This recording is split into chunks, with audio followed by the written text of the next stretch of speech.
December 15th, 1963. 3:17 a.m.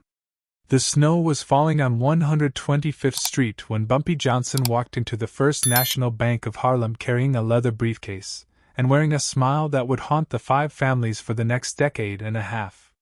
What nobody knew, what the FBI files would later reveal, is that inside that briefcase was the key to the most audacious heist in organized crime history. $2 million. Gone. Vanished. And with it, the man they called the King of Harlem would disappear into the shadows, leaving behind a legend that would echo through the streets long after his footsteps had faded. But this story doesn't begin with the heist. It begins 5 years earlier, in a backroom poker game where the stakes weren't just money, they were survival itself. Picture this scene.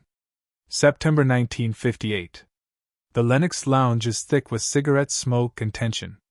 Bumpy Johnson sits at his usual table, back to the wall, eyes scanning every face in the room. He's not just playing cards, he's reading souls. And what he's reading in the soul of his most trusted lieutenant, Big Sam Foster, is betrayal written in blood money. For 3 weeks, Bumpy had known. The five families had put $50,000 on his head, and they'd found the one man who could get close enough to collect. Sam had been like a brother to him. 5 years of loyalty, 2 bullets taken in Bumpy's name, countless nights watching each other's backs in the most dangerous neighborhoods in America. But $50,000 was more money than Sam had ever seen in his lifetime, and the families knew exactly which pressure points to squeeze. The genius of Bumpy Johnson wasn't just in knowing about the betrayal. It was in what he did with that knowledge. While Sam was planning his murder, Bumpy was orchestrating the greatest deception in criminal history. He let Sam think he had the upper hand. He let Sam believe that the plan was foolproof. But every move Sam made, every breath he took, every doubt that crossed his mind, Bumpy was 10 steps ahead. That night at the Lenox Lounge, when Sam's gun clicked empty, when Bumpy turned around with those 5 legendary words, "I've been counting on you," it wasn't just a moment of revelation. It was the culmination of a plan so intricate, so perfectly executed, that it would reshape the entire landscape of organized crime in New York City. Because while everyone was focused on whether Bumpy would live or die, he was already 3 moves ahead in a game nobody else even knew they were playing. The truth is, Bumpy Johnson had been planning his greatest heist for months before Sam ever took the contract on his life. The betrayal wasn't a setback, it was an opportunity. And the target wasn't just money, it was power itself. The 5 families had made a crucial mistake. They thought they were hunting a man. They didn't realize they were walking into a trap set by a master strategist who understood something they never could, that in Harlem, respect was worth more than fear, and loyalty, real loyalty, couldn't be bought with Italian money. To understand how Bumpy pulled off the impossible, you need to understand the world he was operating in. This was 1963, and Harlem wasn't just a neighborhood, it was a nation within a nation. It had its own economy, its own justice system, its own code of honor that outsiders couldn't penetrate. The numbers racket alone was generating over $10 million a year, and that was just the beginning. There were the after-hours clubs, the protection services, the loan operations, the real estate deals that happened in handshakes and promises rather than contracts and signatures. The 5 families saw dollar signs. Bumpy saw something much more valuable. He saw a community that trusted him, that depended on him, that would follow him into hell if he asked. And when he decided to disappear with $2 million of mob money, he wasn't just committing theft. He was declaring war on a system that thought black lives and black neighborhoods were commodities to be bought and sold. The heist itself was a masterpiece of misdirection.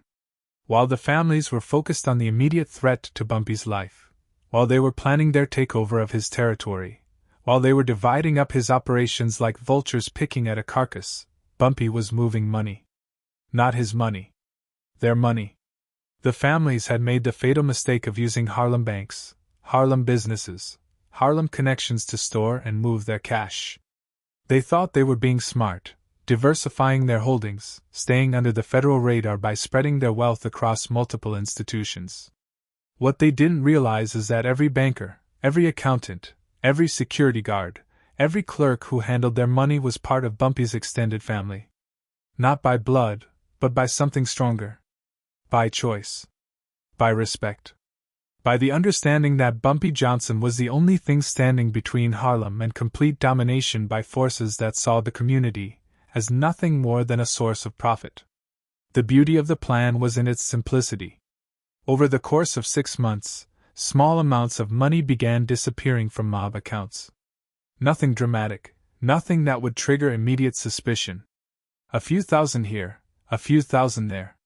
The kind of discrepancies that could be explained by clerical errors, market fluctuations, the normal cost of doing business in a cash economy where exact records were deliberately kept vague. But while the families were losing thousands, Bumpy was accumulating millions.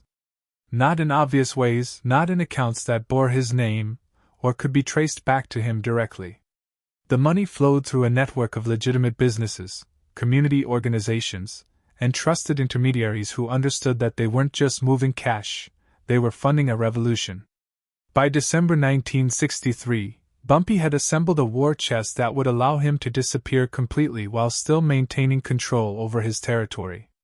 The $2 million wasn't just stolen money, it was operating capital for a shadow organization that would continue to protect Harlem's interests long after its leader had vanished into the night.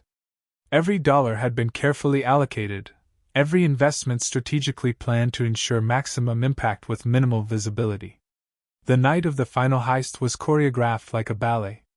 Bumpy walked into First National Bank of Harlem at exactly 3:17 a.m. because he knew that was the precise moment when the security rotation changed shifts.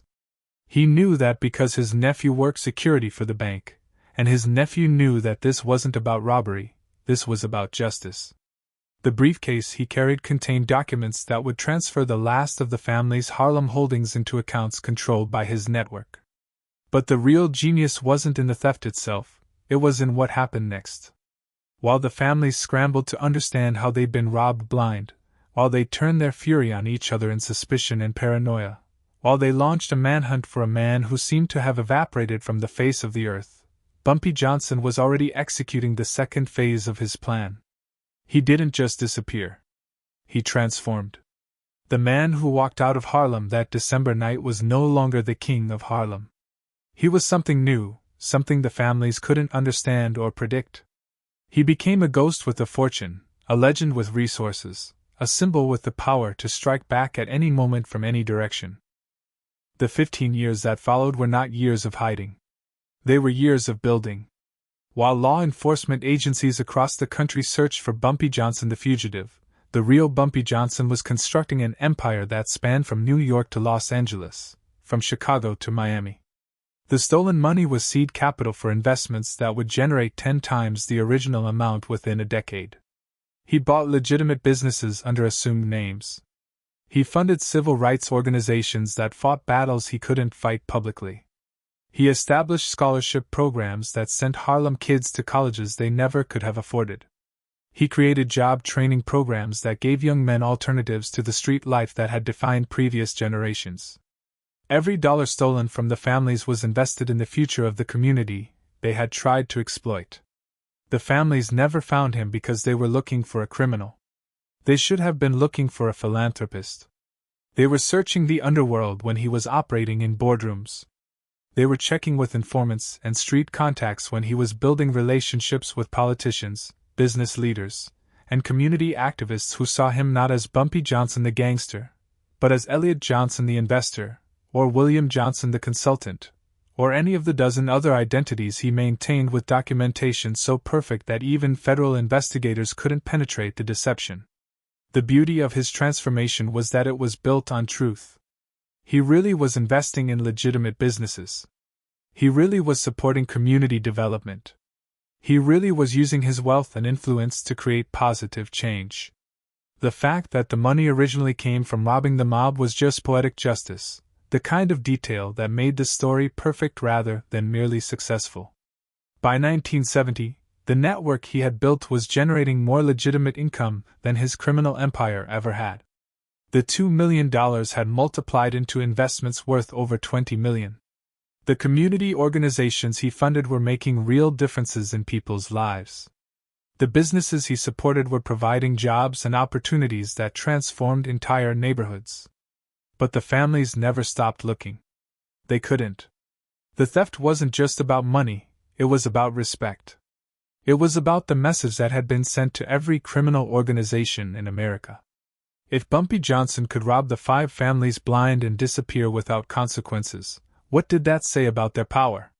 What did that say about their reputation? What did that say about their ability to protect their own interests? The manhunt became an obsession that consumed resources and attention that should have been focused on their legitimate business interests. They spent millions trying to find a man who had cost them $2 million, and in doing so, they proved his point about the difference between intelligence and stupidity, between strategy and brute force, between earning respect and demanding it through fear. The first credible sighting came in 1975. A federal agent working organized crime cases in Detroit reported seeing a man matching Bumpy's description at a community center opening in the city's east side.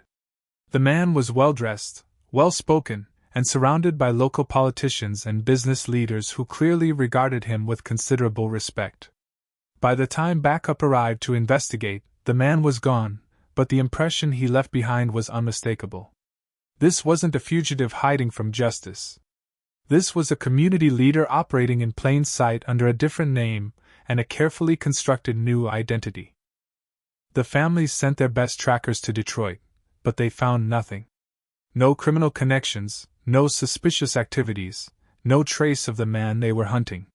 What they did find was a community that had been transformed by an anonymous benefactor who had funded everything from youth programs to senior centers, from job training initiatives to small business loans.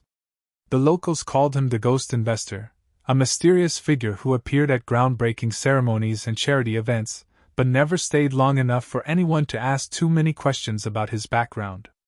The irony wasn't lost on the more thoughtful members of the family's leadership. They were hunting a man who had become everything they pretended to be. While they claimed to protect their communities and support their people, Bumpy Johnson was actually doing it. While they talked about respect and honor, he was earning both through actions rather than intimidation. While they built their power on fear and violence, he was building his on genuine service and authentic relationships. The second confirmed sighting came 3 years later in Chicago. This time, the witness was a former Harlem resident who had moved west for work but maintained connections to the old neighborhood. She swore she saw Bumpy Johnson at a fundraiser for a civil rights organization, looking older but unmistakably himself. He was introduced as a major donor from the East Coast, a successful businessman who preferred to keep his charitable activities private. Again, by the time law enforcement could respond, he was gone. But the pattern was becoming clear. He wasn't hiding in shadows and abandoned buildings like a typical fugitive. He was hiding in plain sight among the respectable members of society, using his stolen millions to buy legitimacy and respectability that no amount of criminal success could have provided. The family's frustration grew with each near miss, each false lead, each dead end in an investigation that seemed to lead everywhere and nowhere at the same time. They had become the hunted instead of the hunters, constantly looking over their shoulders for signs of a man who might strike again at any moment from any direction. The psychological warfare was more effective than any physical attack could have been. By the late 1970s, some members of the families began to argue for calling off the search. The cost had far exceeded the original theft, and their obsession with Bumpy Johnson was beginning to interfere with their other business interests. But the older generation, the men who remembered when respect was everything and reputation was worth more than money, refused to let it go. They understood that finding Bumpy Johnson wasn't about recovering $2 million anymore. It was about proving that nobody, no matter how smart or careful or well-connected, could humiliate the 5 families without eventually paying the price. The final phase of Bumpy's plan began in 1978, exactly 15 years after his disappearance. He began sending messages to the families through intermediaries, not threats but invitations. He wanted to meet. He wanted to discuss terms. He wanted to end the manhunt on his own terms, with conditions that would ensure his safety and the security of the investments he had built with their money. The families faced an impossible choice. They could continue the expensive and fruitless search for a man who seemed to exist everywhere and nowhere at once, or they could negotiate with the thief who had outwitted them for a decade and a half. Pride demanded the first option. Pragmatism suggested the second. The debate that followed would tear apart relationships that had lasted for generations and reshape the balance of power within the families themselves.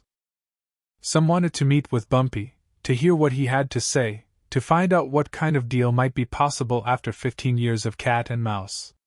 Others saw any negotiation as a sign of weakness that would encourage every small-time criminal in America to try robbing mob money. The split wasn't just about strategy, it was about identity. What did it mean to be a family member if you couldn't protect the family's interests? What did it mean to demand respect if you negotiated with those who showed you none? The decision, when it finally came, was as surprising as everything else about the Bumpy Johnson story. The families agreed to meet, not because they were ready to forgive or forget, but because they were tired of being haunted by a ghost who had proven more resourceful and resilient than anyone they had ever encountered. They wanted to look him in the eye one more time before they killed him. The meeting was set for neutral ground, a hotel conference room in Atlantic City that could be secured and controlled by both sides. The date was December 15, 1978, exactly 15 years to the day after Bumpy had walked out of Harlem with their money. The symbolism wasn't accidental. Everything Bumpy Johnson did was calculated for maximum psychological impact. He arrived exactly on time, dressed like the successful businessman he had become, carrying himself with the quiet confidence of a man who had survived 15 years as the most wanted fugitive in organized crime history. The family's representatives were expecting to see a broken man, a fugitive worn down by years of running and hiding. Instead, they saw someone who looked younger and healthier than when he had disappeared, someone who clearly thrived on the challenge of outwitting the most powerful criminal organization in America. The conversation that followed would become the stuff of legend in both law enforcement and criminal circles. Bumpy didn't apologize for the theft. He didn't beg for forgiveness or mercy. Instead, he presented a business proposition that was so audacious, so perfectly calculated, that even his enemies had to admire the sheer scope of his vision. He offered to return their money, not the original $2 million, but the $20 million it had become through 15 years of careful investment and community development. But there were conditions. The families would formally recognize Harlem as independent territory, forever off-limits to their operations. They would provide written guarantees that no member of his extended network would ever be targeted for retaliation. And they would publicly acknowledge that Bumpy Johnson had beaten them at their own game, outsmarted them so completely that they had no choice but to negotiate from a position of weakness. The silence in that hotel conference room stretched for what felt like hours but was probably only minutes. The family's representatives understood that they were being offered a way out of an embarrassing situation that had consumed their resources and damaged their reputation for 15 years. They could take the money, more than they had lost originally, and walk away with their dignity intact by claiming that the negotiation itself proved their power and reach. But they also understood that accepting the deal would establish a precedent that could encourage other communities, other leaders, other potential challengers to believe that the families could be robbed, outwitted, and forced to negotiate. The decision they made in that room would echo through the criminal underworld for generations to come. What nobody in that room could have predicted was that the meeting itself was just another layer in Bumpy Johnson's master plan.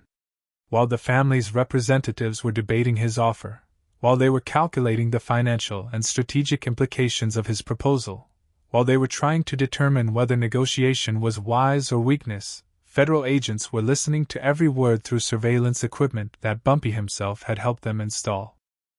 The final twist in the 15-year saga wasn't just that Bumpy Johnson had outmaneuvered the 5 families. It was that he had done it while secretly working with the FBI to build cases against organized crime figures who had spent more than a decade hunting him. The stolen money, the legitimate investments, the community development projects, the careful construction of new identities, all of it had been part of an elaborate cooperation agreement that would help federal prosecutors dismantle criminal enterprises across the country. When the family's representatives left that Atlantic City hotel room, They thought they were going home to consider Bumpy's offer. Instead, they were walking into arrest warrants that had been prepared months in advance based on conversations recorded during 15 years of surveillance operations. The manhunt for Bumpy Johnson had led them directly into the most successful organized crime investigation in federal history.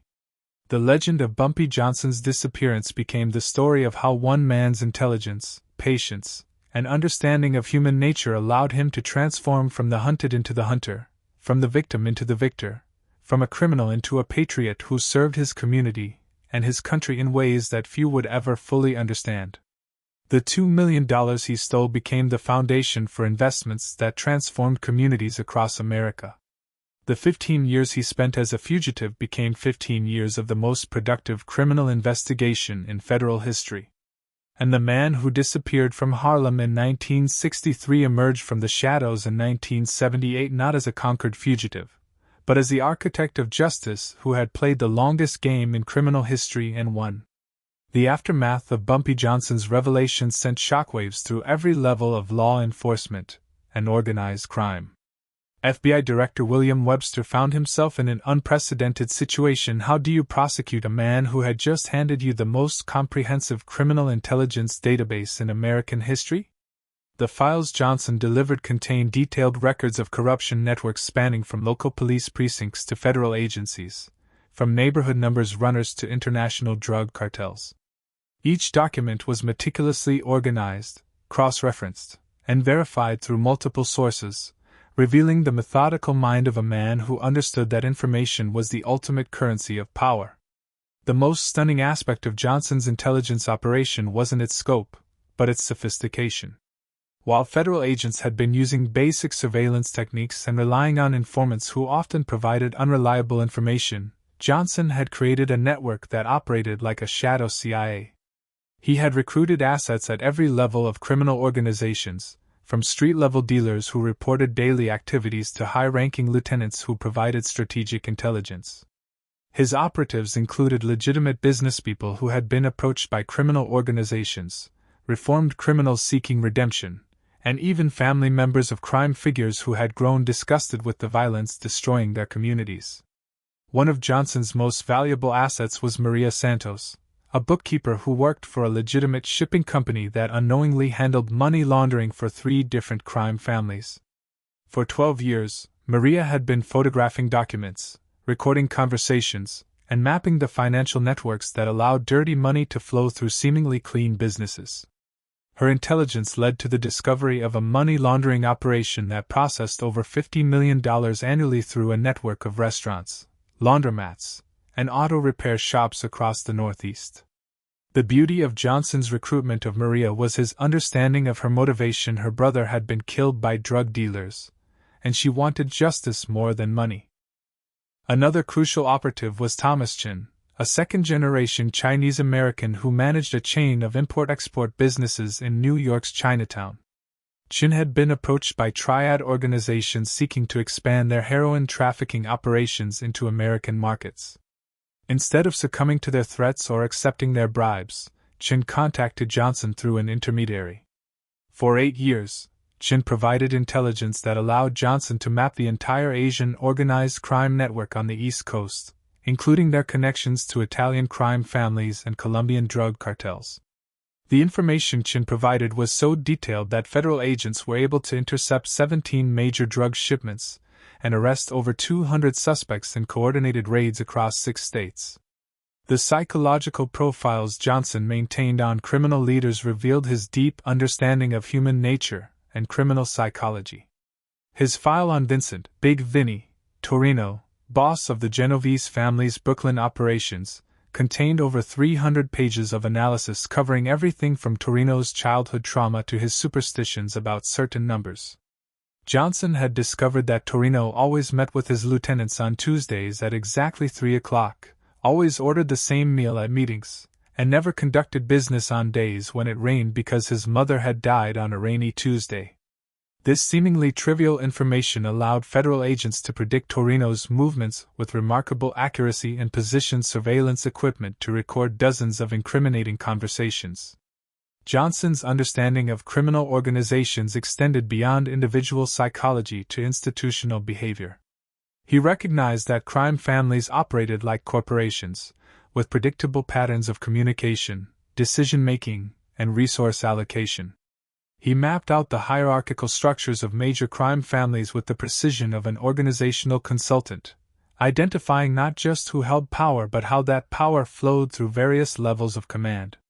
His analysis revealed that most criminal organizations had fatal weaknesses typically involving succession planning, territorial disputes, or financial management that could be exploited by law enforcement. The intelligence Johnson provided also exposed the extent of corruption within law enforcement agencies. His files documented systematic corruption in police departments across 12 major cities, including detailed records of officers who accepted bribes, judges who fixed cases, and federal agents who sold information to criminal organizations. The corruption network was so extensive that FBI investigators had to create special task forces composed entirely of agents from outside affected jurisdictions to avoid compromising ongoing investigations. The revelation that criminal organizations had been receiving advance warning of federal raids for over a decade explained why so many previous investigations had failed to produce significant results.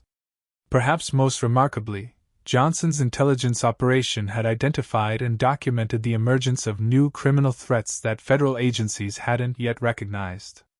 His files contained detailed analyses of Colombian cocaine cartels that were beginning to establish operations in American cities, predicting with startling accuracy how these organizations would eventually dominate the drug trade and transform the landscape of American organized crime.